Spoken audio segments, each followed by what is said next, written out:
കാസർഗോഡ് അയ്യപ്പ ഭക്തർ സഞ്ചരിച്ച ബസ് മറിഞ്ഞ് ഒരാൾ മരിച്ചു. മൈസൂർ സാലിഗ്രാം സ്വദേശി ഹരീഷാണ് മരിച്ചത്. കാസർഗോഡ് കാറ്റാംകവല മറ്റപ്പള്ളി വളവിൽ വെച്ച് വാഹനം റോഡരികിലുള്ള താഴ്ചയിലേക്ക് മറിയുകയായിരുന്നു. സിജു കണ്ണൻ വിവരങ്ങളുമായി ചേരുന്നുണ്ട്. സിജു, ഈ അപകടത്തിൽ ഒരാൾ മരിച്ചു എന്നാണ് മനസ്സിലാക്കുന്നത്. എത്ര പേരായിരുന്നു ബസ്സിലുണ്ടായിരുന്നത്? മറ്റു വിവരങ്ങളിലേക്ക് കൂടി.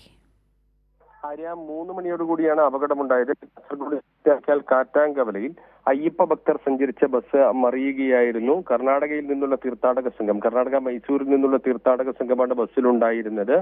ബസ് നിയന്ത്രണം വിട്ട് താഴ്ചയിലേക്ക് മറിയുകയായിരുന്നു. നിരവധി പേർക്ക് പരിക്കേറ്റു. അതിലൊരു അയ്യപ്പ ഭക്തനാണ് ഇപ്പോൾ മരിച്ചിരിക്കുന്നത്. മൈസൂർ സാലിഗ്രാം സ്വദേശി ഹരീഷാണ് മരണപ്പെട്ടത്. നിരവധി പേർക്ക് പരിക്കേറ്റിട്ടുണ്ട്. ഈ ബസ്സിനകത്ത് 54 അയ്യപ്പ ഭക്തരും 2 ബസ് ജീവനക്കാരുമാണ് ഉണ്ടായിരുന്നത്. ഇവരിൽ നിരവധി പേർക്ക് അപകടത്തിൽ പരിക്കേറ്റു. 5 കുട്ടികൾ ഈ സമയത്ത് ബസ്സിലുണ്ടായിരുന്നു. പരിക്കേറ്റ ആളുകളെ ആദ്യം ചെറുപുഴ സഹകരണ ആശുപത്രിയിലും പിന്നീട് പയ്യന്നൂരിലെ സ്വകാര്യ ആശുപത്രികളിലും പരിയാരം മെഡിക്കൽ കോളേജ് ആശുപത്രിയിലുമാണ് നിലവിൽ പ്രവേശിപ്പിച്ചിരിക്കുന്നത്. ചിലരുടെ നില ഗുരുതരമാണ്. ശരി, സിജു കണ്ണനാണ് വിവരങ്ങൾ നൽകിയത്.